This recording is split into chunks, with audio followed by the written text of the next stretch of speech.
Welcome back to Marsh's Corner. On today's episode, I'm joined by Tyson Gamble.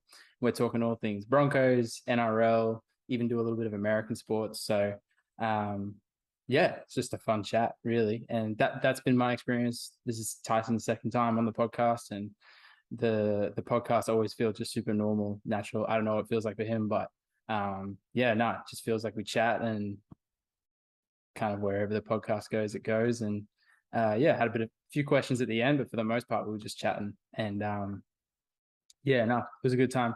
I do want to, before we get into it, we're going to jump into the podcast real quick. But before I do that, I just want to thank him again for hopping on the podcast. Didn't get to thank him properly. We both kind of wrapped up the recording, and then we just kind of hung up pretty quick. Turns out both of us had to pee pretty bad. But yeah, just want to say, because it's not a good enough thank you at the end. Big thank you for him hopping on. But let's get into it. Sweet. So we are recording. Tyson, how you going, man? Good, bro. Very good. Good to be back on. Yeah, that's good. No, we were just talking about our days. I am having one of these because it has been a day, but Definitely well earned. Well yeah, earned, mate. yeah. No, I just been yelled at by kids all day, and I'm just trying to take the tension off. Chill So, out. Yeah. No, um, knock the edge off, man. Go for it. but yeah, no, you were just saying that working with kids, you don't think you could do it? No, not as a job. I mean, it's not too bad because we do footy clinics and that with kids and stuff like that. It's not too bad, but that's only for like an hour or two max. Like, I don't know if I could do it all day, every day. They'll love that too because they're like, oh, there's a Bronco here. They're passing the footy around. Like, Yeah. you get the best of them at that time. But Yeah. Yeah, it's not. It's fun. It's also funny because some of them have no idea who you are and just call you like other players' names, and yeah, it's pretty good. It's good value. There's always good stories that come from it. oh, dude, that's the one thing that I get out of working with kids is there's just a million. I mean, I could tell you this one story from yesterday. I don't know if it's inappropriate. I mean, no one knows. I'll tell you, it's actually funny. I've been dealing with bad kids all day, and one of the teachers comes up to me and she's like, "Hey, Isaac, like I know you've dealt with all these kids today, but this feels like one that I can't really handle. I think you should talk to There was a young boy in Yeah. a younger grade, and she goes, yeah, he's just told one of the girls to eat his penis." Wow. And she was like, "Yeah, Far out. can you talk to him about that?" And I was like, "Okay, sure." And I bring him into the room, and they got like this little reflection sheet, and I'm like, "Hey, mate, like, so this is what was said, and do you understand that could make not just any girl, but just any person feel really uncomfortable and whatnot." Yeah. And I always try to bring it back to like, hey, if you were an adult, like this is kind of how you'd be handled. Like, obviously, like kids throw punches and stuff. So it's like, if you're an adult, you throw a punch just in the street, like you get in trouble with the authorities. And I Yeah. was like, do you know what could and I set the kid up. It's probably my fault, but I was like, hey man, like, what do you know what like could happen if you were to say that to someone? And like, do you know what could happen if you were an adult? And he kind of stops and he looks up and he's like, oh, they might do it. So innocent, hey, but actually have no Yeah, idea what they're yeah. actually saying. Nah, so funny, man. Nah, there's always good stories for kids. But let's get to footy, eh? Yeah. We chatted. It was, I don't remember when, it was the end of the season last year, and Was Broncos, it? yeah, it was season Yeah. that just finished, so it was a Yeah. while ago. Okay. But it hasn't even been 12 months. Things are way different now, obviously. Yeah. Um, Absolutely. we finished 14th last year. Yeah. Not great. Now I could get better than 16th the year before, but better than still not 16th, great. but pushing for that top four spot now. Um, Absolutely. It's a fair change in yeah, sort of 12 months. yeah. I guess like it was funny because I listened back a little bit to our last podcast, and I was just trying to remember some of the stuff we talked about, and we were talking about how you were talking about how the group as a whole kind of like, yeah, you're losing games, but there was a significant difference between you guys last year and the year before, even though there was only two places on the ladder. You could just by the Yeah. way you were playing, and you were talking about like relationships at the club were really good. Yeah. Obviously, is that kind of still the feeling around the club? And Yeah, absolutely. It's probably gone to another level after preseason because we've obviously had the like Renault and Capes have joined the team as well, and they both played the grand final last year. So I think I mean only two players shouldn't really make a difference to a club, but it's made a massive difference to us because as I said, they played in the grand final and we were sort of lacking that experience in sort of the halves with Renault and the forward pack with Cape. So it's sort of a mastermind from like a master stroke from the club because those two sort of changed the way we were. Like we finished the year strong, but we sort of just had a bit of a change in, I guess, attitude once they hit here, and we sort of realized what it took to play finals footy. Yeah, so that's something they've obviously brought to the club like that. Yeah, like they're winners. They're sort of proven winners. I mean, Renault's won a comp before. I don't think he's missed a final series in sort of 6 years. Capes, I mean, his last few years, he's won Origin Series, he's won a Premiership, he won another Origin Series this year. So they're proven winners and they know what it takes to win. So I think that's sort of something we needed at the club. Coming Yeah. off two pretty average years, we needed to not really learn how to win, but watch how to win, I guess, is the best way to Yeah, talk about it. right. I'll give myself a little bit of a pat on the back, and because when the Reynolds signing happened and the Capel signing happened, me and the boys were just always talking footy or watching the footy on the weekends and stuff, and I was like, after watching you guys last year, I really did feel like that we kind of had all the pieces in place. It was just missing, someone like a Reynolds that could just go tie it kind of all together, and Yeah, it certainly looks like it's tied together a bunch. yeah, yeah, absolutely. I don't really, you can't really put into words what he's done for the club because he's not really like he's a big kid is the best way to put it. Like he's not Yeah, really yeah. that serious off the field. He's pretty serious on the field, but like understands like not everything goes to plan. So it's sort of hard to describe what he's like as a person because you hear the stories about him being a pest off the field, which are true, but on the field he's assertive, but he doesn't go too far with it. Like he's calm and he just knows what to do and how to do it. Like he's not sort of running around like a headless chook. He's Yeah. yeah, so cool, calm, collected through the whole 80 minutes, which is what I think we needed And he scored massively in attack anyway. and he scored a bunch of tries. Yeah, yeah, I know he's doing. Yeah, it's crazy. Like, it's weird. And one player should make that much of a difference, but he has sort of like Kevy's the coach, but Renault is like the go-to guy for everybody. Like if Yeah. you've got a question about like the team or like footy, you go to him, and it's sort of not a knock on Kev, but like Renault's No. just been around for so long, and he like Kevy understands footy, but and he's a good like he's a good bloke at getting the team up and about, but like the modern day is so different to the way Kevy played footy. Yeah. And there's sort of some similarities in how you've got to be with attitude and stuff. But yeah, Renault's the mastermind around our attack at the moment for this year. That's like I mean, obviously I haven't coached at that level, but I've coached like a lot of levels of basketball, like at the representative level and stuff. And you can see it. And I've assistant coached like a lot of guys. And the best coaches are the guys that know how to take a step backwards and like Yeah, don't feel the need to like be the main person in control. So yeah, yeah. Like it works well for us because obviously we've got a lot of assistant coaches and stuff that sort of take over. So not saying that Kevy's taken that much of a backward step, but he knows what to say, when to say it. yeah. Is his when to get involved is really good. Like it's worked well this year. He's sort of allowed us to do what we want to do. Yeah. But then when it's gone too far, he sort of like reined us back in and sort of said, pull your heads in. Like got to stick to basics. And yeah, he's done well considering where we were last year and stuff like that. He's done real well as a head coach to get us to be a team again, I guess. Yeah, yeah. Kind of sucks that we've picked a weekend, one of the rare weekends where we're actually coming off a loss. But Yeah, yeah. what happened in that game? Um, yeah, it's a weird one. It I felt think like it's just one of the a one. lot of it. Yeah, it's a lot of attitude sort of thing. Like it's sort Yeah, of hard when you're sitting top four and you come up against the bottom of the yeah, ladder. Like you get up for the game and you think you're up for it, but then as soon as it starts getting hard and it's close, you sort of shy away, I guess. yeah, And it's not a knock against the boys. I just think that they were due a win. Like they come off the Cowboys game 2 weeks back. where That they was probably should have won. a bit of a And joke. then, and then they were up for it again, and we probably weren't as up for it as what we should have been. Yeah. And that's obviously just positioning on the ladder. Like we probably thought we play some like good 20 minutes of footy and they'll just roll over and we dominate. But they played 80 minutes of footy and we were the team to roll over and sort of lose our way.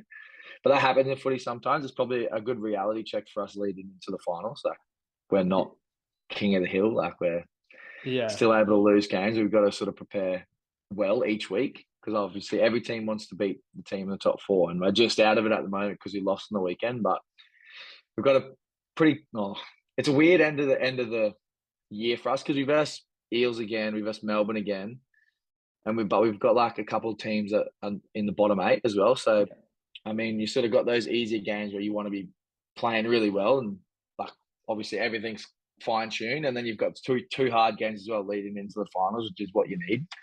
So it's a good run home for us. It's just going to be interesting to see how we handle it. Yeah. We are. My best mate's a Cowboys fan, and he hates the Broncos. Just if someone puts on a Broncos jersey, he just hates everything about them. But I was sticking it to him, but at the start of the season saying Cowboys will be lucky to get past 14th, and they're obviously playing pretty good footy. And having the chat that he was throwing after the Cowboys got up over the Tigers, he was like 2 points is 2 points, and then fed it to me a little bit on the weekend. Well, I think if the Tigers win that game against the Cowboys, they don't beat us. It's weird to say that because like they'd be coming off a win, but like I don't know. It's hard to describe it in team sport. Like if you're coming bottom of the ladder, it's hard to, and you're versing a really good team. You're sort of not really thinking, oh, we're going to beat them. Yeah. Where because they were so close against the Cowboys, they were thinking, oh, we're a chance of beating the Broncos. It's weird how that sort of works in team sports. The time. You see it everywhere. My favorite thing that Bill Simmons says, he talks about how every single doesn't matter what sport it is, but every single sporting match has its own heartbeat.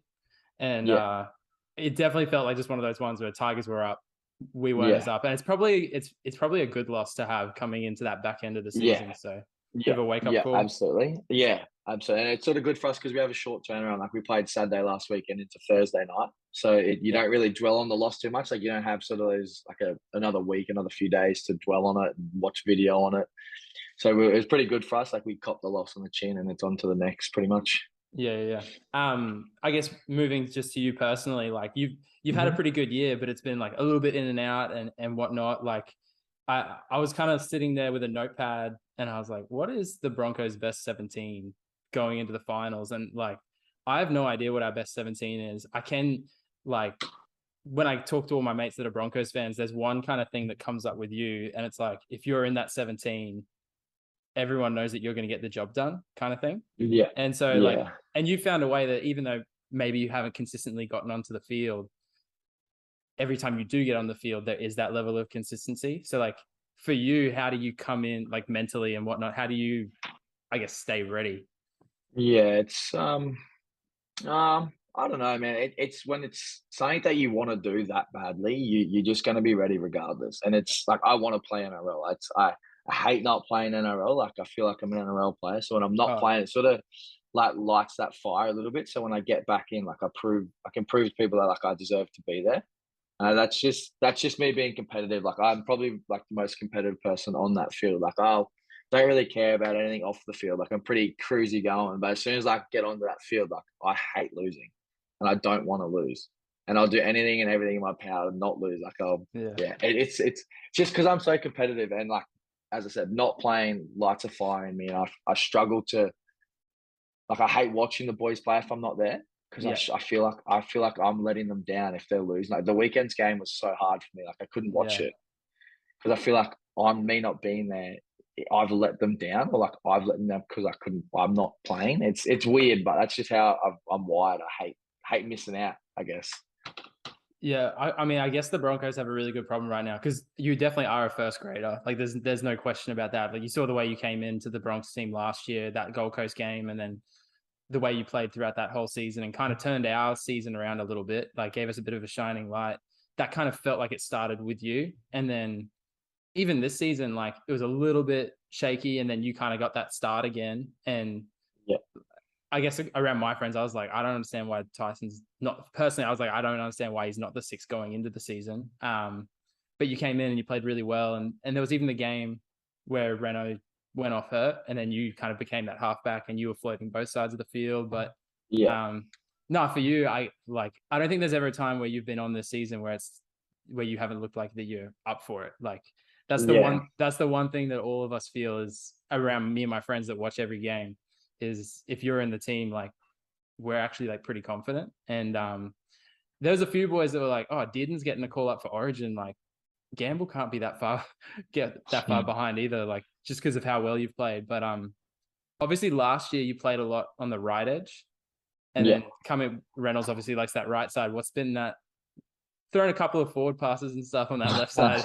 yeah. Still getting used to the left side early on. Oh, I don't know. It's sort of, yeah, I don't know. I don't know. I do it often. Like, I don't know what it is. It's just like a brain fade. Like, because I'm always worried about, not worried, but like I want to do. If I'm passing short, like I know I've got something set for the next play, and I'm Yeah. sort of not really worried about what's going on at that moment. I'm worried about what's gonna happen.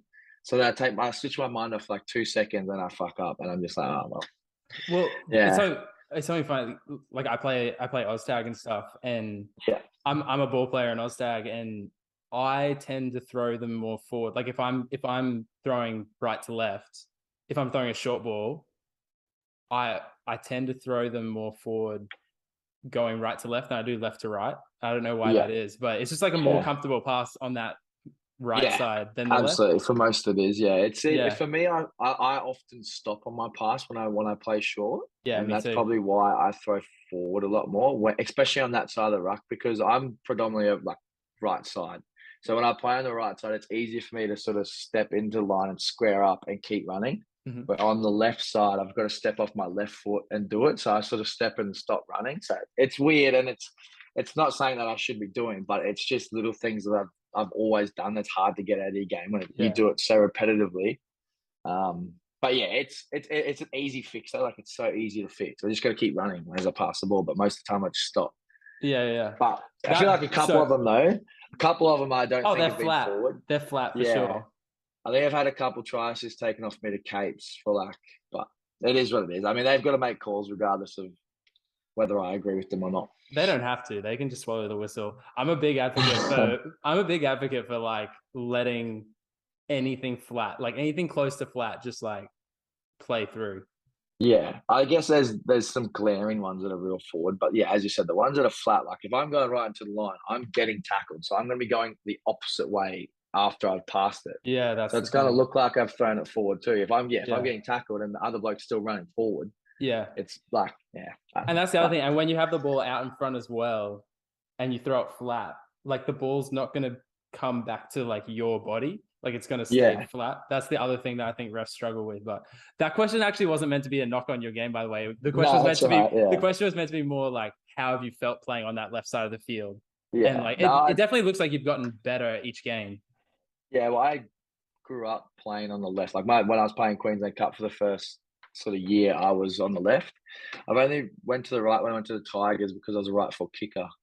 Yeah, right. So it's easy, obviously, on that side of the field to kick with your right leg because you have no inside pressure. Like it's you're kicking away from Yeah, yeah. the defenders coming, so a bit easier. But I don't really mind it. It actually opens up my running game a bit more Mhm. on that left edge because I'm obviously right foot step, right foot fend. So if I get outside someone, it's easier for me to fend that way. So I'm a left hand carry. So yeah, it's like has its ups and downs, I guess. Like obviously don't kick as much, which is something I think I was pretty good at last year, and Yeah, for I sure. stuffed up a little bit this year in my first couple games. But yeah, I don't know. It's each side to me has their like pros and cons. I think I don't Yeah, really yeah. prefer a side. I don't really care if it's left or right. So Yeah, yeah, fair. I'm pretty fine with it. And then so you have played obviously that right side, you played that left side, and then the last couple of times you played, you've kind of come on as that as like a middle forward almost, like Yeah, I guess yeah, that playing like the lock position yeah, yeah. or how's that been for you? It's a bit of it's very different. Like it's a lot more like, obviously physical. You're making a lot more like defense, like you're in a lot of contact and stuff. But it's a bit easier defensively because like the middles they just run straight at you. Like they're not trying to. I prefer to tackle a bloke running 100 mile an hour at me, like straight at me, than a bloke that's going to try to step me. Yeah, Because yeah, at least then I can sort of set myself and I can try hit him like with decent contact and win the tackle. But if it's bloke's steppy, like it's hard. You don't know which way they're going to step. They could step in you. They could step away from you. So you got to like set yourself and be like wait for them, I guess. But if he's running at you, it's pretty easy. But it's the constant getting up and down off the ground. Like you're in a lot more tackles, so like your legs are burning a lot heavier. Where if you're out on the edge, where I usually play, like you're up and you're back, and it's just a continuous run. Like you might make a tackle or two a set, maybe if you're lucky. But the middle's definitely different.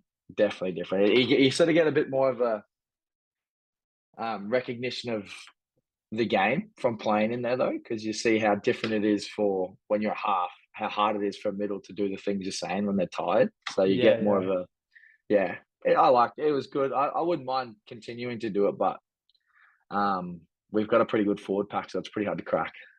We do have a good forward pack, and it feels like there's always like 2 or 3 guys. That's the thing about the team this year is in every single position, it feels like there's first graders missing out. Yeah. Like from fullback to like obviously like Tessie got her, and then now you got Tamari behind him, and like I don't know who you should pick. And then at the start of the season, I was kind of saying, well, because Jordan Pereira looked really good in the preseason, and I was like, well, do we just kind of like ease Cobbo in, and then Jordan can kind of play at least the start of the season, and then Cobbo obviously. That was a silly thing for me to say because he was just kind of lighting crazy good, but then he's been out and Jordan Pereira's done a job and been really good, and it just kind of feels like it's a good problem to have, right? Yeah, it is annoying for some players. Like obviously for myself, I missed out at the start of the year, so it was pretty frustrating. Then I come back in, and then I'm not in again, and I've sort of had come in and out a couple times for myself, so it does get frustrating. You got hurt, hey? You got hurt, didn't you? No, I have.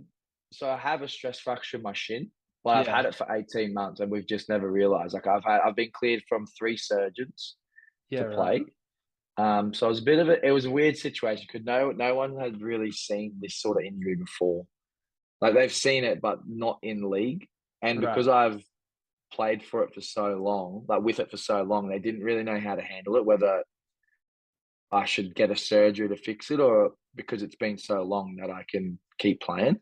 Yeah. So obviously there's a lot more to it with the club that like got involved and all that sort of stuff. But so I missed 4 weeks from when it first found out to when I got cleared to play. Like I got cleared from 3 surgeons pretty quickly, but then the club wouldn't let me play for their reasons.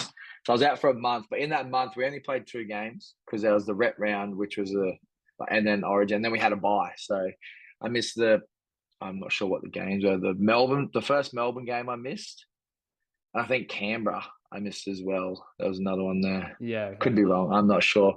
But so I was cleared to play and I could have played, but for some reason, whatever the club's reason was, they wouldn't play me. Yeah. Which was frustrating because you get cleared to play from a surgeon, like a medical expert that knows the body pretty well. And then, someone's not letting me play. So I was a bit frustrated there.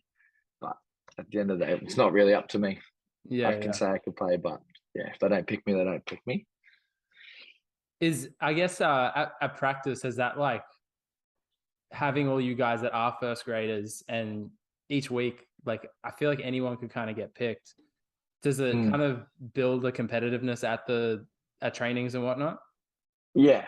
Like so we have the Renegades, which is like the NRL team are the first 13, and we do a lot of like opposed sessions. So the other teams call it the Renegades. I don't know why they've done that, but so that's all the other boys that aren't playing, like they're cup players, and we've got a lot of the young boys in there as well. So it does get pretty competitive. But if that sort of second team isn't competitive, isn't good, then you don't really get prepared well enough for that week's NRL game. Because obviously every week is different. You're versus a different team. They play differently. You've got different players that you've got to sort of mark up on that. This week we've got Tedesco, who's a freak, Joey Marner, who's killing it at the moment. And then you've got like front rows like Lodge and Hargreaves. And like there's a lot of individual players that you sort of do a lot of work on. Yeah. And then obviously it's just all the team stuff as well that you want to be crisp on. If we're not defending well, then they score heaps of tries. It's sort of a bit of a false sense of hope.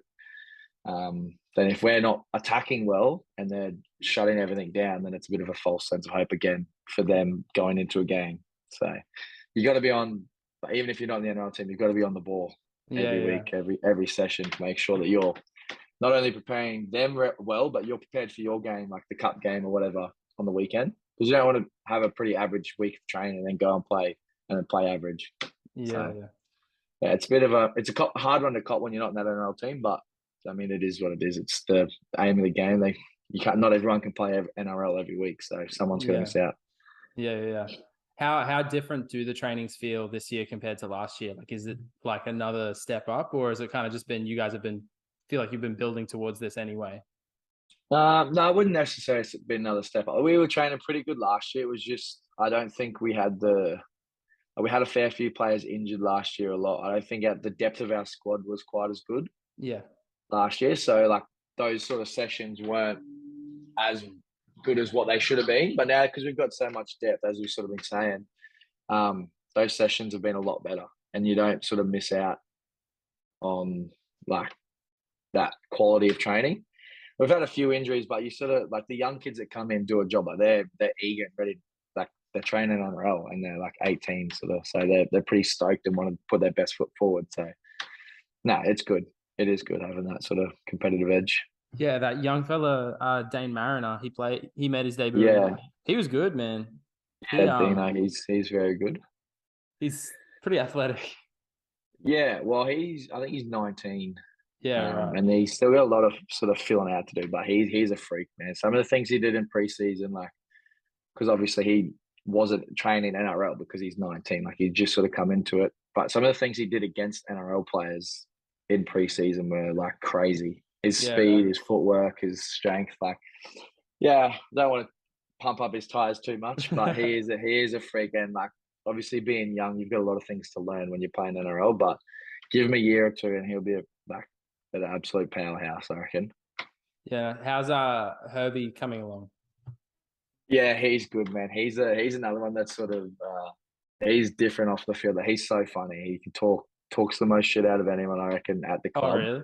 Just out of nowhere, like it just doesn't make any sense most of it. But he's always good value, and he's always like one of the fittest. So he's sort of burns him, I think, as well to not be playing and seeing us win. Obviously, is sort of harder as well because obviously hasn't lost his spot, but somebody else is playing in his jersey. So, Yeah, yeah. but yeah, he'll be back. He's gone. I think he's ahead of schedule with his rehab, and I think he's only got another 3 or 4 weeks of yeah rehab, I guess. But he's running like every day pretty much with like fitness conditioning. Just can't do any contact or ball skills because obviously he's got to let the bicep heal. Yeah. But yeah, he's looking pretty good. That's got to be Keeping in good nick. that's got to be a weird injury. I can't imagine what it would feel like just for your bicep to basically. Yeah. Well, I've never. Yeah, I don't know. I don't know because I think he dove for a tackle and someone's knee hit his arm and it sort of Yeah, just just like rolled up or ripped. Yeah, yeah, yeah. But it's sort of weird. So they've got the scar at the bottom of the bicep where they've like had to pull it down. yeah, He's got another scar on the outside of his forearm where they've like pinned tendons or something. I don't really know how it works, but yeah, it looks pretty gruesome having that. It's like a long scar, the whole like side of his arm. So pretty yeah, hectic. right. All right. I guess what's the like the feeling around the Broncos before the season started? I mean, everyone that talks the game, it was kind of like, yeah, like they'll probably sit around the 7th to 10th spot, and now we've been Yeah. pushing for that top 4 spot. Like, is there a confidence going into these finals? Like, we can kind of on our day we could beat anyone here. Yeah, I think so. We had a bit of a chat last week about it because I mean, not. Oh, I think Ryan James at the club. He's played 13 years and he's played one finals game. So I mean, not every year you're in a position to play finals. So you can't really take it lightly. And if we sort of finish top 4, the way the NRL finals works, it's 1 versus 4, 2 versus 3, Yeah, loser versus the winner of the other game. So you want to finish top 4, like so you get that second chance if you don't happen to win. But I mean, for us, ideally, well, this is just my personal view. I think if we can finish fourth, it goes really good for us for that week 1 because obviously Penrith are going to win. I think they're sort of 6 points clear at the yeah, moment. They've only got to win maybe 2, 3 more games to obviously get the minor premiership. But leading into the finals, like Nathan Cleary will be out for 5 weeks and Luai's out for 6, so they're probably yeah, wouldn't play much footy leading yeah, into that first finals game. And if we can sort of be playing really well, keeping a consistent 17 on the field, it can only sort of work in our favour. Yeah, true. But obviously Melbourne are in fourth at the moment, and we play them, and they're obviously they're sort of been a bit hot cold this year, but obviously they're in the top four at the moment, so you can't really write them off. How do you feel about the player transfer rules? It's just like Um, it feels so weird to me that like we're about to hit finals and it's like, oh, here you go. Here's a yeah, one of the top wingers we've seen. I don't mind it, but yeah, I feel like the cutoff should be earlier.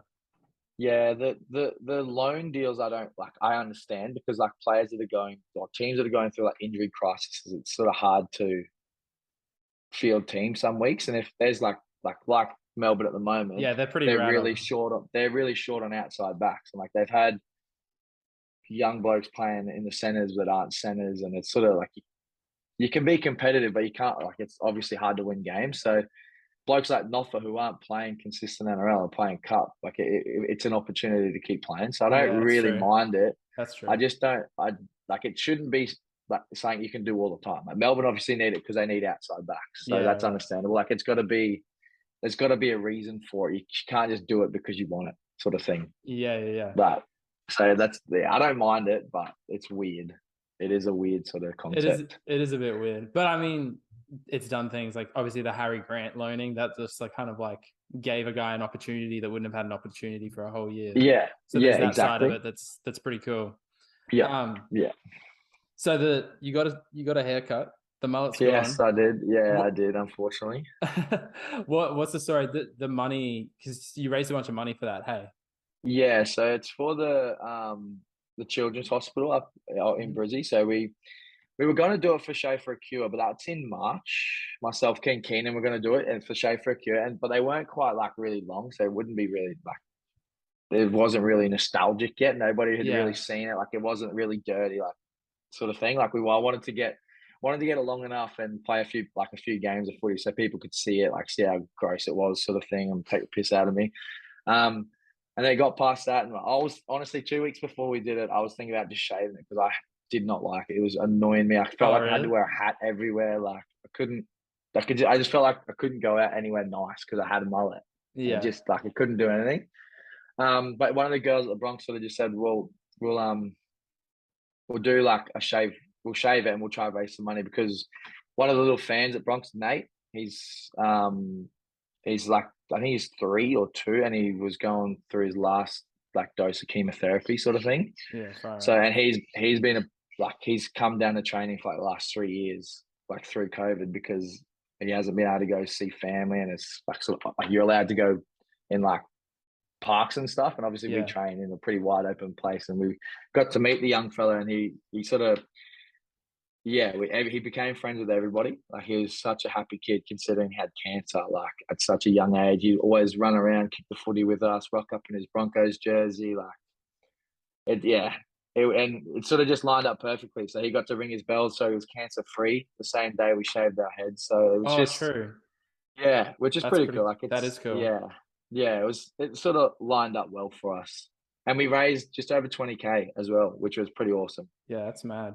So we had our first like I guess target was 7.5. We beat that pretty quickly, and then went to 10, and then we're sort of like, oh yeah, if we can get 10, that's pretty cool. And then yeah, within the last week, like it just pumped to 20. Within I think between 5 people, like we had 10 grand by the end of it. Someone donated 5K, another person donated 4, and then we had a 2 and a 1. Like it was just crazy how much money was donated quickly.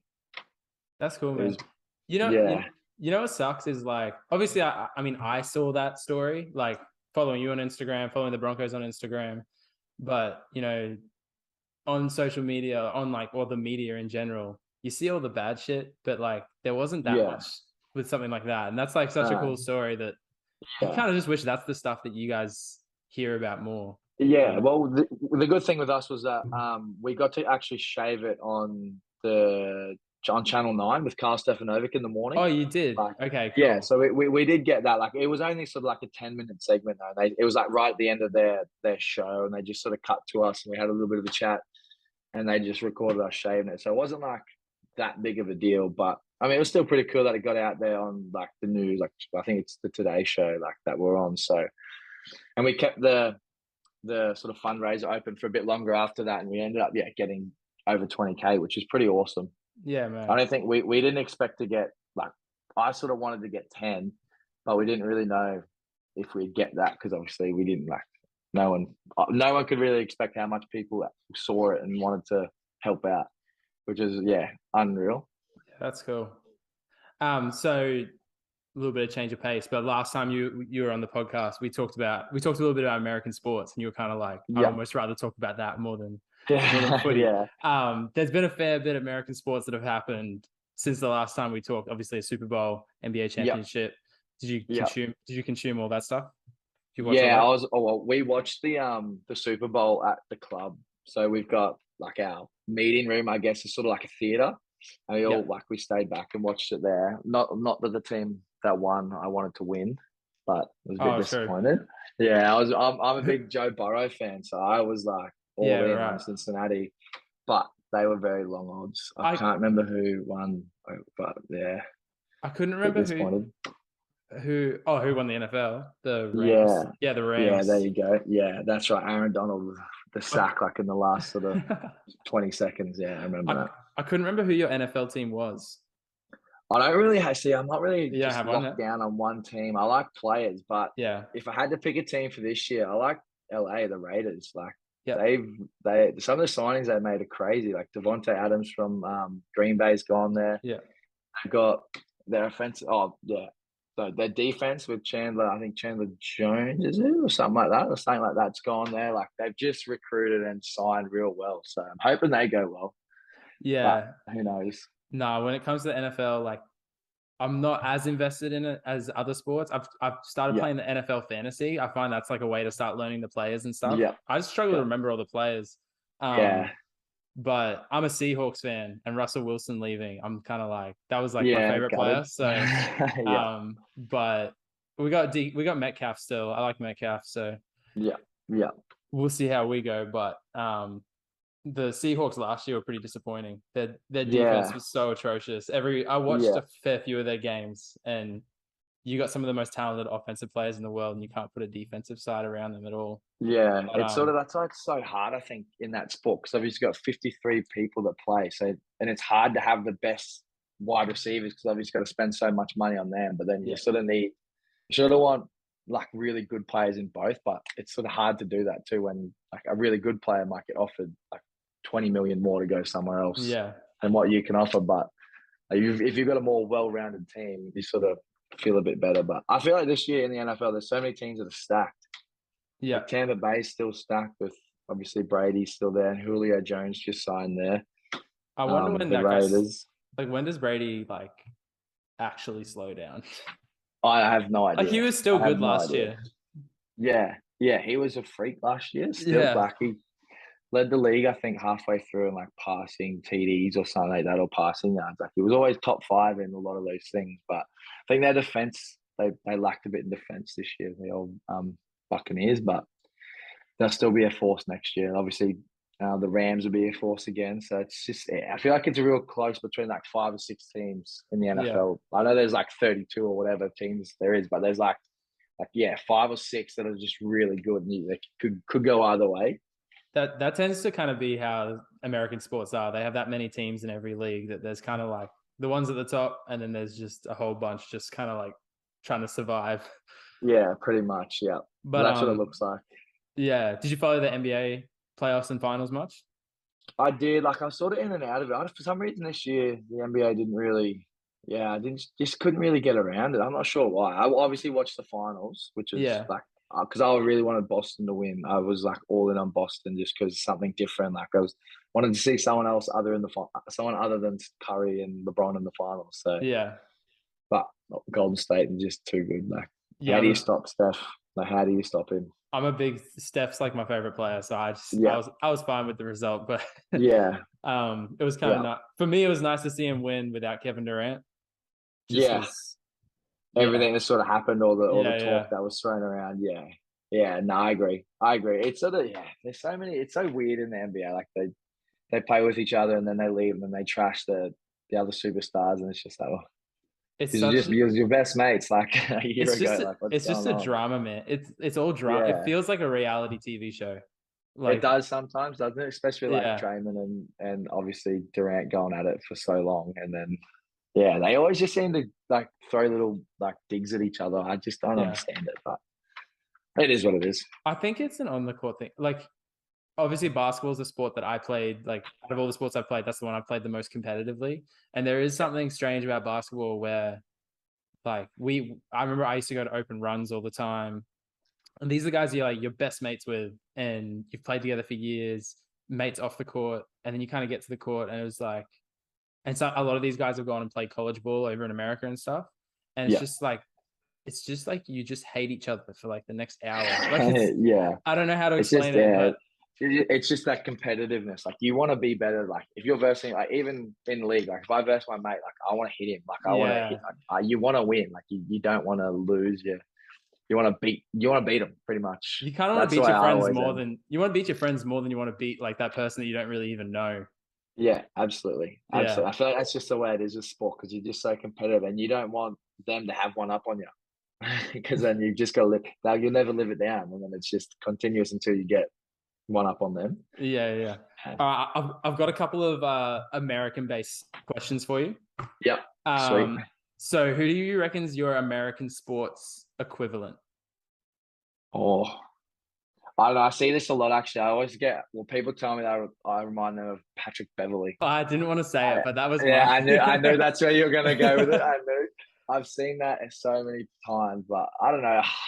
Yeah, I do see how they like think we're similar. Just the way of like getting in people's faces and sort of all that sort of jazz. But the way he carried on when he won the playoff or the play in, I was like, that's Yeah, sort of not me. That's not me. I would never do that. Like yeah, that's he fair. carried on like he won a championship when he won the playing game. You're also like probably like a more. I don't find Patrick Beverly all that talented. Like obviously, like you're a half, so like you're one of those guys that are like you have a lot of talent. Yeah, But like I don't know, guards and halves. I was trying to think of someone yeah, for you. Like the Patrick Beverly thing kind of came to mind. Um, yeah. oh It's hard because there's so many different sports in America, like NFL and NBA, yeah, but then there's so many different players. Like the NFL's got 53-man squad. Like it's sort of hard to yeah, narrow it down to one player. I'd like to say Tom Brady, but we're yeah. very different, very different ends of the scale there. Yeah, no. Obviously they just like there is parts of Patrick Beverly. That was the one that came to my mind. So Yeah, I'm no, sorry I about get that a that. lot. No, no, sorry, I get it a lot. I think it's pretty funny to be honest with you. Yeah, yeah. I don't mind it. Okay, the next question is if the NRL first of all, actually, what's your thoughts on like NRL introducing players being allowed to pick their own numbers? Um, I don't know about. I don't think it really works in our sport, Yeah. like because it's so fast paced. Like, and like, if refs don't know the name of a player, like you can't really like if I don't know. It's weird. I think that like it's just you can't do it in league because the numbers are a position. Yeah. Like it's just yeah, I don't know. I It'd be hard to change. It'd be hard to change because it's been this way for so long. It'd be hard to just go and pick your own number. and I But kind of yeah, it'd be cool for like jersey sales and that though. Like if you'd be able to know if people buying a jersey and all that sort of stuff. But yeah, I think it's just too hard to change at the moment. yeah, that's the biggest thing is because I'm a bit of a traditionalist. So for me, it's like the number 7 was always the halfback. Like the number Yeah, like Darren Lockyer wore number 6 for the Broncos in Queensland and Australia. yeah, And it's just kind of like that's kind of how it's felt for me. I'm a bit of a traditionalist, but yeah, I did like how they introduced like picking your own numbers for the nines and things like that back in a few years back. yeah, That was kind yeah, of cool. yeah. Um, if they did bring it in though, what number would you pick? Oh, jeez, I don't know. Do you have a number? Not necessarily. Obviously, because I played footy a lot and I was always a half, my favorite numbers were 6 and 7. So Yeah, it'd be something I'd go with. And that's just why. Or I'd probably go 21 because my birthday's on the 21st. there So you go.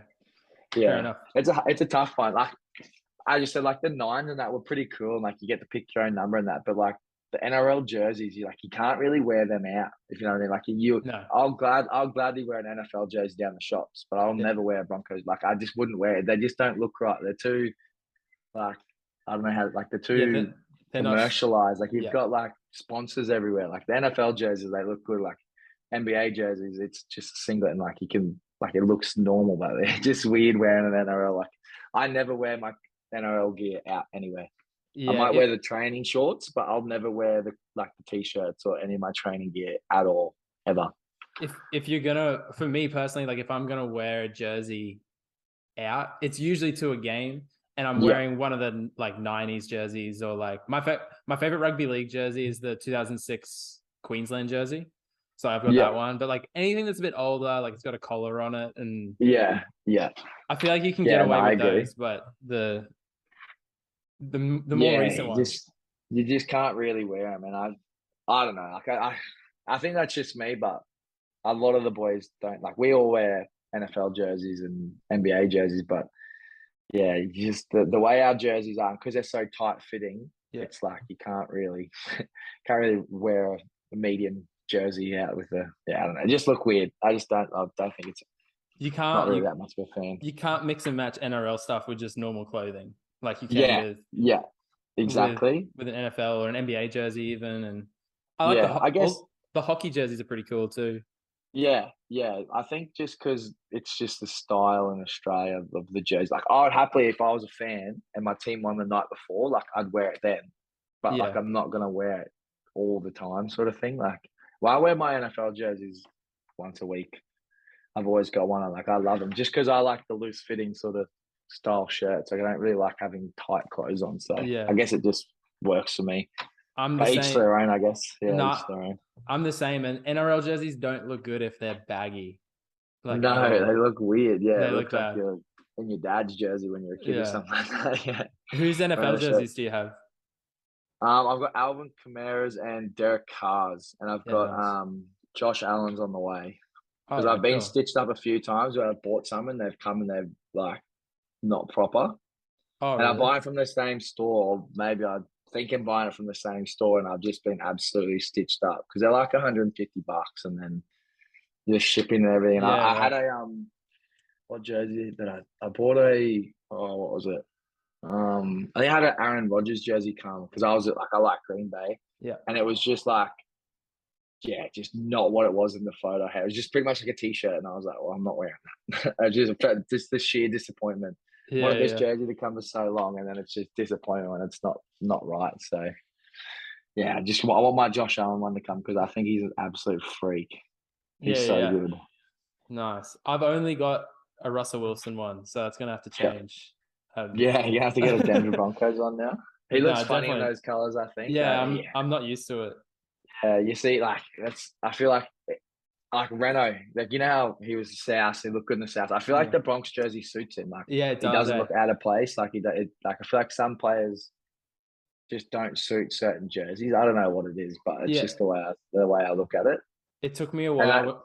I was gonna say it yeah, took me a that, while for when Cooper Cronk went to the Roosters. yeah, I just didn't look right. I don't think on him. I Yeah. wasn't a fan. And like as like Russell Wilson just doesn't look right in the Denver jersey. It's just, yeah, looks good on some people, and some people can pull changing a fair bit off, but yeah, some people just can't. Yeah. It's funny because before I was a Seahawks fan, this is back when I was like really young, like primary school age. My mate had the NFL game on PlayStation. Yeah. And I just we both used to fight over being the Denver Broncos because we were both Brisbane Bronco fans. And Okay. so we were both trying to go for them. And then I went and traveled over to America when I was about 10, 11. And Hmm. my uncle, because all my family are from Seattle, and they kind of Yeah. nipped that. They're like, "You're not a Denver Broncos fan." gave me No gave me a bunch of chance. Seahawks gear and stuff, and Yeah. I've just had to support them ever since. But Yeah. yeah, it's kind of like Denver's like I kind of moved from Denver, and now Denver's taken my guy. So Yeah. um, Might have to it move is what it back. is. Nah, probably not. I couldn't do that. But all right. So moving on to just some NBA. What's Yeah. like an all time like what's your all time favorite starting five? You can have a six man too if you want. Um, see, I don't know. It's sort of hard because I never really like. I've only ever really started watching the modern era, and like you Yeah, see all highlights of like the old school, and you like I just can't really resonate with that. Like you it's don't have to just pick him. You don't have to pick it's him. sort of hard. Yeah, I don't know. I obviously it's a hard one for me because I just love play. I can't pick teams in the NBA because I just love so many players. Yeah, But if I had to pick an all time starting five, obviously got Steph, would obviously be the point guard. Um, Yeah, it's just so hard for me. I don't know. There's so many names like pop into my head, and then I can't think of them. Like you get so many names, and you just can't put it down. Yeah, yeah, yeah. Obviously, I don't know. I don't know. I don't know. It's hard. Yeah, you're gonna have to come back to me. You're gonna have to actually come back to me. I have to think The about it. next one, the next Yeah, one. you have to come back to me. I got a question for you, but have you Okay. like do you pick? Would you go LeBron or MJ? Like go. Uh, Who? How are you yeah. deciding that? I'm like someone that really doesn't.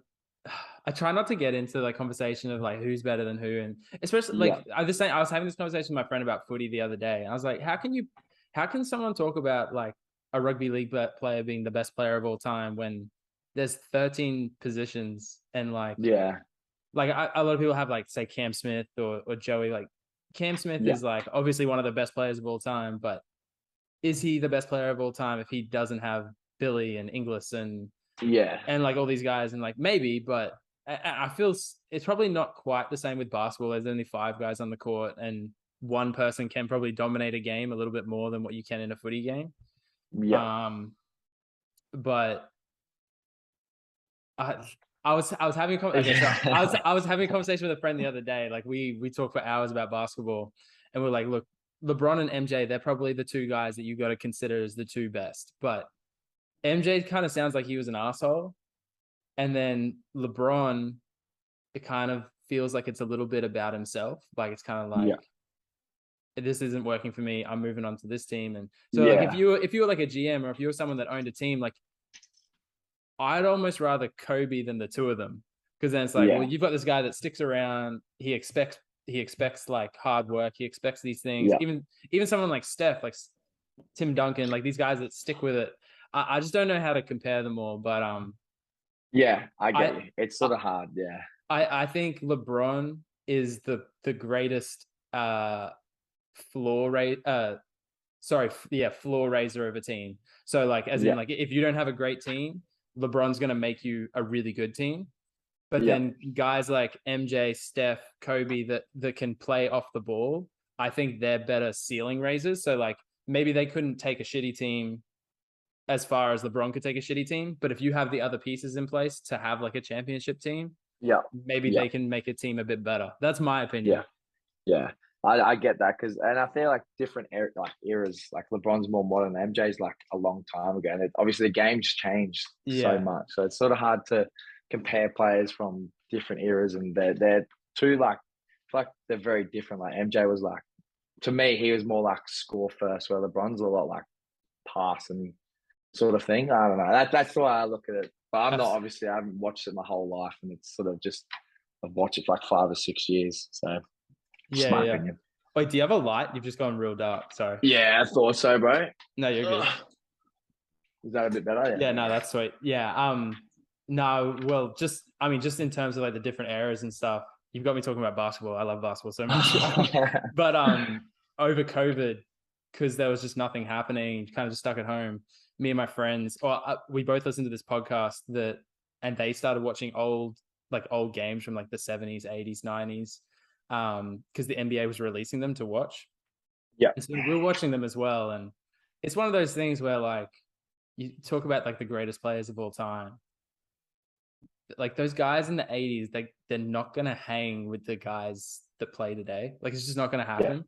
Yeah. Like just from like all 10 players are like inside the 3-point line, no one's shooting, everyone's just, Yeah. it's just like the guys that, if you put Steph Curry into a time machine and even put him in the 90s and you got this guy that's just like pulling up from 35, like Michael Jordan's gonna look over at the bench and be like, what the fuck is this? Like, Yeah. I don't How do know. you stop that? Yeah. It's Yeah. different. So Different. I think it's just enjoy what's in front of you, and it's going to change again. So, Yeah. Yeah, um, exactly. It's only ever like sort of bought time. That might be good for sort of LeBron's in his 20th year. So you get sort of a set period of it, and then they sort of start to decline, and then the freshies come in and they yeah, start dominating. So yeah, uh, there always be an argument for GOAT, I guess, of every sport. But yeah. LeBron is going to become unless he gets injured, like he's going to become the highest scorer of all time, which is yeah, well, isn't he pretty only big. like 1,600 points off or something like that, I, or th- he's like I pretty th- close? yeah, I think if he averages 16 points a game this season and plays all 82 games, he'll pass Kareem. So you imagine It's he's going to wild. average more than that. So Yeah. Yeah. Well, what did he average this year? He's averaged over 25 like yeah, his his whole career. life. So yeah, I'm sure 16 will be fine for him. Did you see him training with his two sons today? It was all over Instagram. No, I haven't. I haven't. Yeah. No. So they were like going through some drills, and it was kind of like just a bit of a ball handling drill, and then floating, and then coming in for a dunk. Yeah. And man, I don't know how you'd feel if you're this like 16, 17-year-old kid who's like athletic as, and then your dad is just still so much more athletic than you. Like Yeah. it's, Yeah. I guess being a millionaire and being able to treat your body the way he does helps. Obviously, oh, for all sure. the recovery things, when money's not an issue, you're pretty much set. Yeah. Yeah, it makes life a lot easier. Well, I heard this. I heard Russell Wilson talking about it because someone was like, "Oh, how much do you spend on your body?" And he was like, "I heard that someone was saying LeBron spends $1 million a year on his body." He's like, Yeah, I promise you, he spends so much more than that. He's like, because I spend more than that, and I know LeBron's spending more than me. So, yeah, um, yeah, those guys, it's a different world over there. yeah. Like, Well, absolutely, yeah. absolutely. Even I wish like our sports like that, but like it's just so different in like revenue. I guess raises like Oh, their sports are crazy. Like, yeah, and their fans are like dedicated fans. Like if you live in Denver, you're pretty much all of Denver is a Denver Bronco. Like yeah, where like you come to Brisbane and then most people love Brisbane. You go to Sydney and you can drive 15 minutes and you're in Parramatta, then you're in Concord and you're like Penrith an hour away. So it's sort of hard to get that fan base for your club when most of the teams are within a 2 hour driving like place, especially in yeah. Sydney. And just the culture. I mean, we were just talking before about how you can't wear NRL gear. Like, there's very rarely Yeah. is there like even a cap that I like the look of from the Yeah. NRL. Like, it's really not like I'll Not wear much. like your training hats. I might buy one of those for like my own footy training. Like Yeah. that's probably about as far as it goes. Yeah. But in America, like all their merch is sick. Like, Yeah, that's you you sort of want actually, to buy it because it looks so good, especially if, yeah, like I just said, with like players' numbers and stuff. Like jerseys come with their number and their name on it. yeah. Like it's so easy and accessible to know who you're like. If you're a massive fan of them, you're obviously going to get that person's jersey instead of just buying a general Broncos jersey sort of thing. Yeah. It's I, like, I feel like maybe if it's not every play, I don't know how they can do it, but I feel like the NRL has to find a way to personalize it a bit more. Like every kid, even not even Newcastle fans, but like every kid would want a Kalen Ponga jersey, like a number yeah, one Ponga jersey. Like every kid at my work yeah, loves Kalen Ponga. And it's just like every single one of them would have his jersey if that was a yeah, thing you could do. But yeah. um, It's sort of the only way I could think about is if they like get the last names put on the back, but then that's also pretty hard because like injuries happen and like it's changeover of changing players every happen. week. Like well, for us this year, we've had myself in the six, Ezra in the six, Billy in the six, and Albert in the six. So like, there's four different players that have their names on the back with the Yeah. same number. So it's sort of like it's just it's a tough one, but they could personalize it a bit, but I just don't know how they go about it with like the Yeah. changeover of players that they use. Yeah. That's the thing. Yeah. I don't know how you do it. No clue. No, But no idea. the NRL's got to figure some stuff out. Yeah, there's a lot going on there. In That saying there. that, So I do think the NRL, like social media wise and like the way they promote the game, is probably a bit better than the AFL and the rugby union. And yeah, I do feel like they've like personalized the league better than those other. yeah. Their social media and stuff is a lot better. Probably Yeah. because my social media is stacked with NRL stuff because I'm a player sort of thing. So I've Yeah. got all my mates that play, like I've all like NRL pages and stuff like that. So it's a bit more like different for me. But yeah, I love watching AFL. I think it's better, but you never really hear about it sort of Yeah. thing. The AFL is a fun watch, but yeah, I don't know much about Yeah, the ins and outs. And yeah. Me it also, neither. it also helps that like kind of guys like Den and Kemp started like the bloke in a bar thing. And that's like, Yeah, and like the Hello Sports boys, like they're real funny. And yeah. There's a lot of podcasts about it that have taken off, sort of yeah, thing. for And there's a lot sure. of like, it's easy to make sort of content about the NRL. I feel Yeah.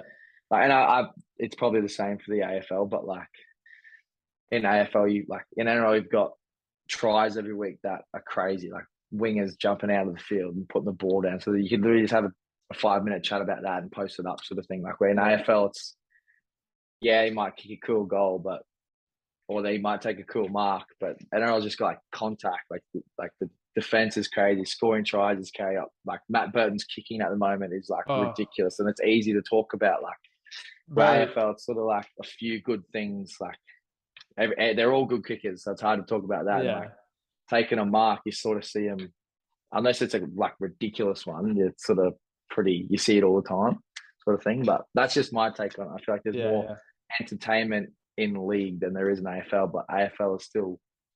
I love watching AFL. It's I think a fun it's sport crazy. Yeah, like I think they're a hell of a lot more athletic than NRL players are, just by how much they've got to run, be able to kick off both feet, handball really well, and then at the same time, like, just they're like the fields are massive. I would not be able to run that consistently up and down the field, follow the ball. Like, if you don't really understand the rules, you don't really understand what's happening. But I mean, I sort of half grip the rules, so I sort of get it a bit more. A lot of my mates play AFL, so I go watch them on weekends and stuff. So I think I've gripped the rules a bit better, so I've got a bit more understanding of how hard that game would be to play. Yeah, no, I for sure.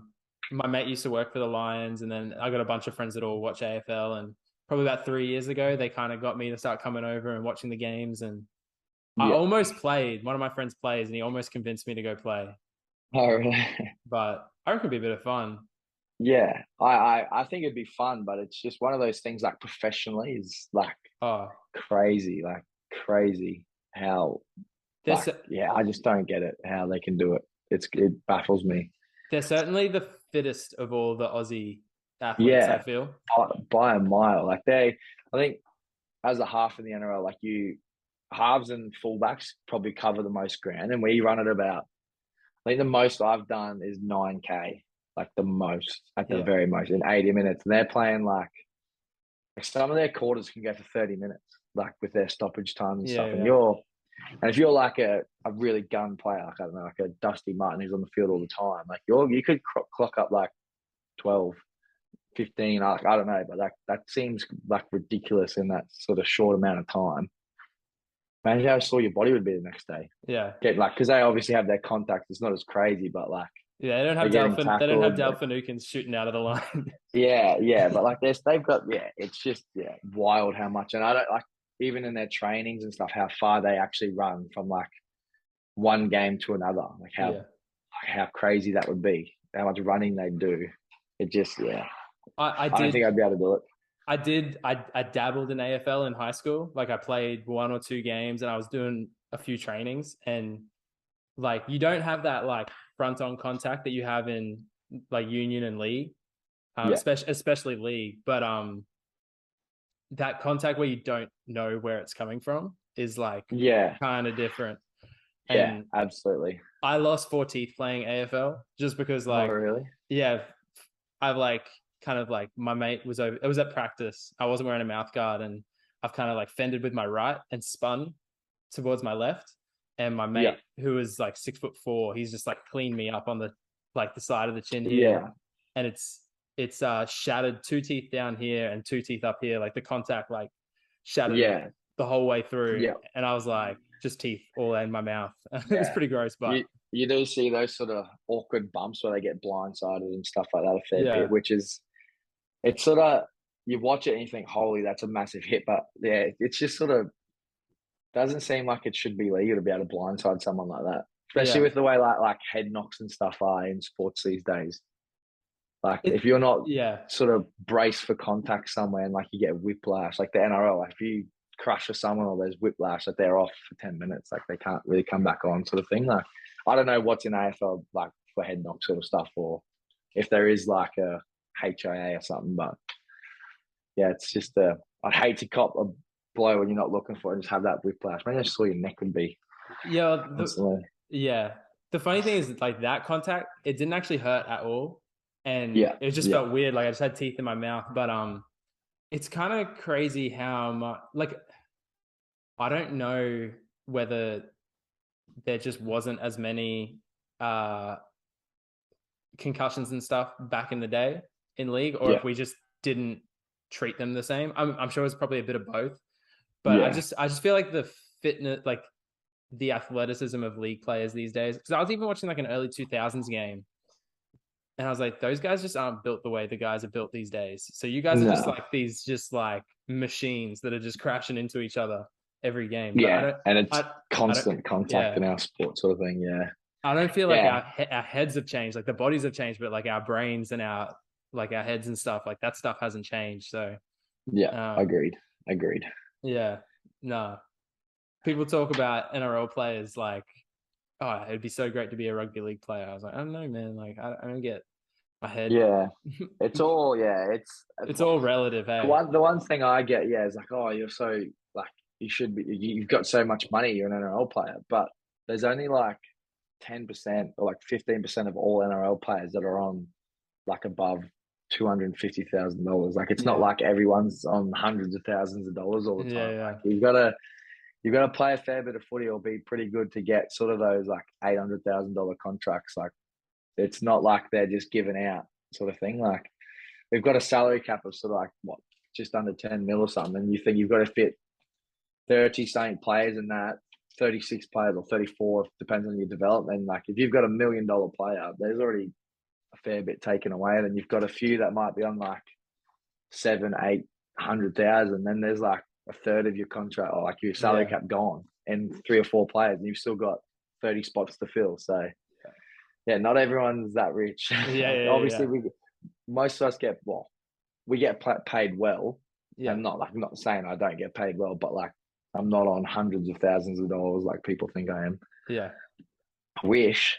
Absolutely, I wish. But it's I think that's a very common misconception about NRL players. Like, for sure, and that much. I mean, you've got your own shit that you got to deal with. Like, you're in the public eye. Like, you're doing a job where like you are like not even like week to week, but day to day, you're being judged on your performance. Like, I can have a shit day, and it's just a shit day. Like, it's just it is what it is, and in the end, that's kind of, I guess, how you'd want it to be in a professional sporting, because like everyone has their shit days. You don't want to think that that shit day is going to ruin you for the next few weeks, but but there is that level of like you need to perform, and like well, if you don't, you get like, I don't know if it's just, I don't really follow the AFL media, but in NRL, like if you're playing bad, you get crucified by like everybody. Like for me, the one like name that comes to mind is Luke Brooks. Like every week, that poor bloke for like the last 5 years has been ripped apart, and he still manages to like go to training, come out like smile on his face, put his best foot forward, and then just knowing even if he has a good game, or even if he does some really good things, that it just gets overshadowed because somebody just wants to pull him back down, like, which is crazy. Like you never, as you said before, like you don't really see the good stories in the NRL. Like you might every now and then, but most of the time, like if someone's had a bad game, you'll know about it straight after the game, sort of thing. And it'll be a main story for like a week and a half, sort of thing. And I feel like a lot of people that watch sports and that are fans of the NRL, there's such a high percentage of people that just never played sport themselves, and they just don't understand that like things don't just like change. It's like there's a process of like building over a season, and like one player is not going to just all of a sudden change things, and it's hard. It must be so hard for a professional, like a guy in the NRL that has kind of has shit put on his name, to then like kind of rewrite that little narrative for him. Like I was talking to my mate about Cherry Evans the other day, and how he used to just like every single week it was just like, and it was just because he made a decision where he decided to go back to Manly instead of going to the Gold Coast. Like that was the biggest thing, and he had like a one average game in Origin where he came off the bench, and then an injury happened and he was asked to play a different role than what he practiced all week. Like another one like that is Ben Hunt, like in that grand final, drops the ball, and then for like a good few years he was just known as the bloke that dropped the ball in the grand final, but like he was still a good player, and like no matter what, even if he had a bad game, it'd be like, oh, he's never recovered from that drop ball in the grand final. And he probably never even thought about it again, or like it probably haunts him a little bit because they lost the grand final, but he was always a good player, and at the moment he's absolutely killing it. And they reckon, oh, now he's over it, even though He's he's been been good for you. playing well for like 5 or 6 years. And the Broncos they're not making that grand final without Ben Hunt. Like No, he had they're one of not. the best years of footy. Yeah, In like him and Milford as a halves pairing was like one of the best they've seen. Like over sort of 10 years, like they were crazy. yeah. Like you just for his season wasn't defined by that drop ball. Like his just season was No, defined by the fact that he was the halfback of a team that got to the grand final. So yeah, I don't know. yeah. It's I one of do the feel bad for him for that. Yeah, it's and how when he got that taken in Origin this year, and people were like, oh, like he's finally like made up for it. It's yeah, like, bro, like he made up for it. yeah. There was nothing to make up for, really. No, Like, like errors happen, and it's just yeah, happened that error happened at a really bad time. it's not the area you want to have, but Yeah, but like no one said anything about Nathan Cleary trying to chip kick on play 4 or whatever it was in the yeah. Origin to try and win the game. Like when there was clearly that was not on. Like that, there was nowhere to kick the Yeah. ball. There was no like the fullback's right there. No one says anything about that. But Yeah. yeah, I guess there's always two sides of it, and they always go with the most entertaining one, the one that's going to get the most reads, Yeah. most views. So makes sense why they do it, but it's rough to bash people in the media all the time, I think. Yeah. And Yeah. and because like media is so accessible now, because you're on your phone and you've got Instagram there, you see articles, you've got Facebook, you see articles, people tag you and things like easily accessible. Like people send you things, people message you. Like it's hard to get away and not read that sort of stuff when it's always in your face too. Have you experienced that? Like, I don't know if you've had a rough game and like people messaging you being like, Oh, absolutely. I mean, I could have a good game and I get sprayed. Like I screenshot them all the time and send them to the boys. Like because I don't really care. Like it takes a yeah, fair yeah, bit to get in, like to rattle me or get inside my head. Most of the time, I just think it's funny. But yeah, my game after the Titans, like I was ripped apart last year. My first one that I played, like I played well, and I was ripped apart from blokes spraying me. Like the every game I've the played, Titans game. yeah, last Oh, year, my bro. first one, yeah, I get ripped apart after every single game. I could play well and I get ripped apart. There's always somebody that doesn't like me or doesn't like something that I've done, and I get ripped apart. But that's just like I feel like that's just life. Like you're not everyone's cup of tea. Not everyone's gonna like you. So you just gotta cop it on the chin. I think it's funny because I don't take myself too You seriously. you But have to think you just have to think it's funny, but like, yeah, I just don't yeah, understand. I can't believe people have that much energy to like pick up their phone, like, let me yeah, message like this guy and like, yeah. For me, yeah, it doesn't make any sense to me. Like, I don't know you from a bar of soap, but you feel like you can message me and spray me for a game of football, like it's a game.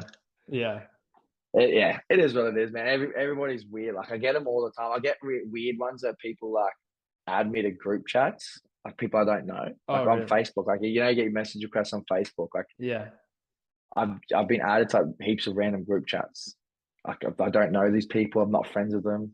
And then Instagram, I get like you message a question that there's always like weird people now, like spraying me. Like it is what it is. Like get people like because my profile's open, like it's a public, yeah. like their comments on your photos spraying you. I'm like, okay, I just don't. I would never do that.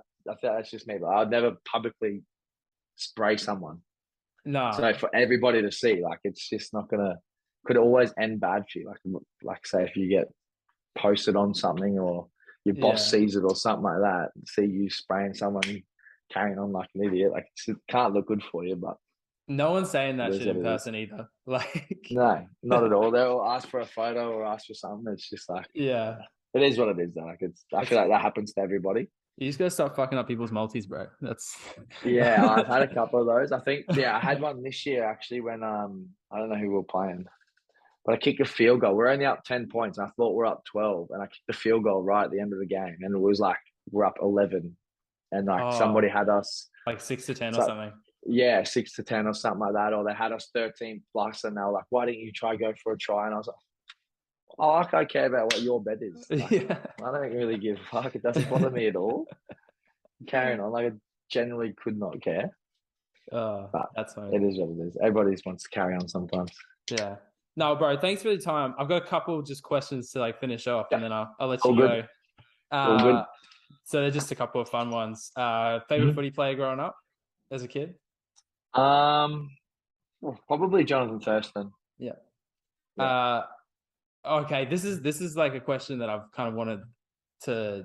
This is a fun question for me because people always talk about like who is your favorite player or like whatever.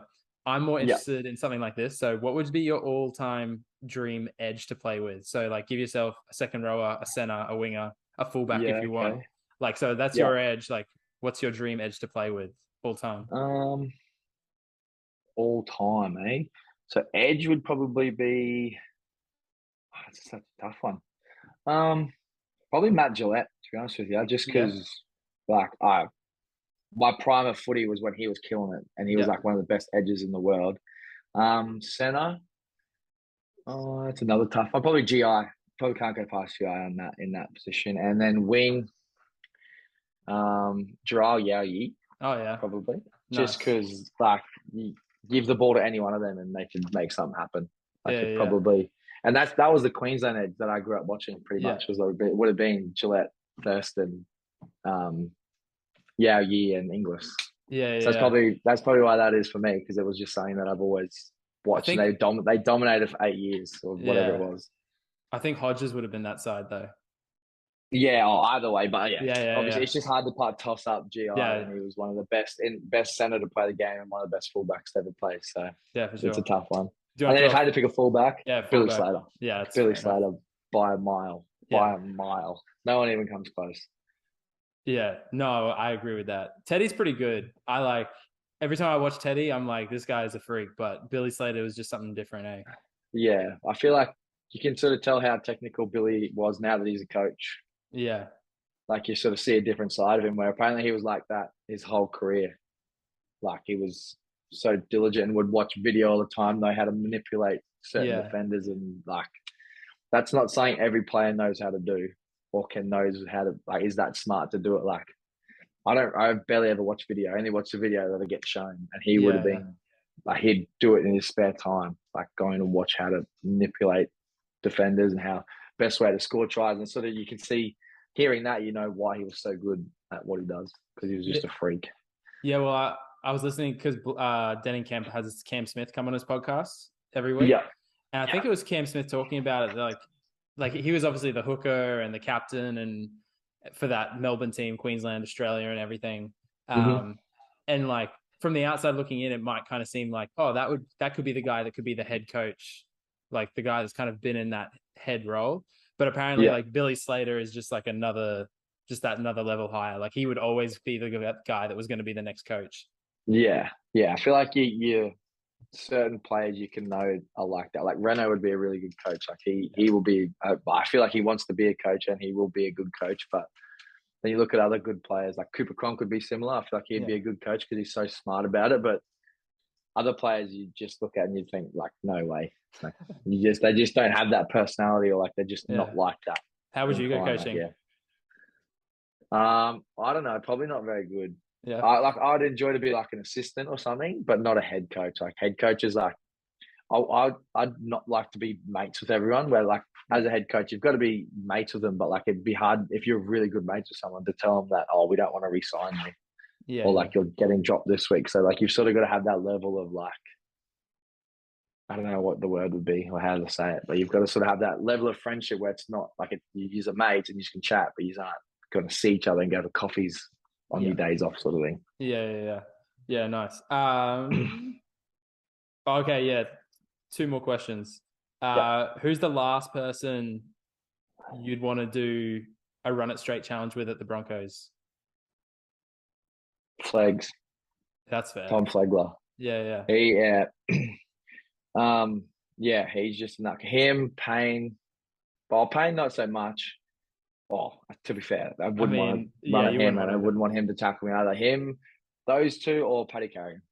Yeah, Actually, or Kobe Hetherington. Kobe Hetherington is pretty hectic as well. he likes to fold the guy in a tackle. He just Yeah, hits but people. if I had to pick one, it'd be Flegs, just because he's like crazy sometimes. Like Yeah, he gets angry and like he wants to hurt you. And he's done it. He's done it me to me a few times, like at training. Like he does. It's just like he flicks a switch, and it's just like murder, kill, hurt, and he comes away with it too. So yeah, he's probably the one I would hate to run at him. Yeah, nice. And who's the one that you'd have no trouble with? Um, Billy Walters or another half or Renault, some one of the Yeah. other halves. Yeah, one of the other halves. I think Terps maybe. Yeah, I don't know. Well, Yeah, pick someone nice. that's smaller than me. It's a bit easier. Nice. Oh, actually, I got one more. What's the Yeah. biggest thing you've got? No, the biggest lesson you've learned from Reynolds? Um, Biggest lesson. Um, that's a good one. Wouldn't it? I don't know if it's more of a lesson, but it's how he handles himself on the field. Obviously, if you saw how I was last year, like I was pretty frantic a lot. Like felt like I was running around constantly, like sprinting, yelling at people, pointing, like going a bit crazy. Where he's so Yeah, right. like, if I'm frantic, then the people around me are going to be frantic. Where because Yeah, he's so calm, like he still does the same things I was doing, but he's more calm about it, and yeah, the other like the players around him are more calm, so they're not stressed about catching the ball or what they've got to do. He's real, I guess, assertive with what he does, but he never gets frantic about it. I yeah. guess Nice. it's not really. I guess that is sort of something I've learnt, but No, it's more something that's a lesson. I've just Yeah, yeah, watched.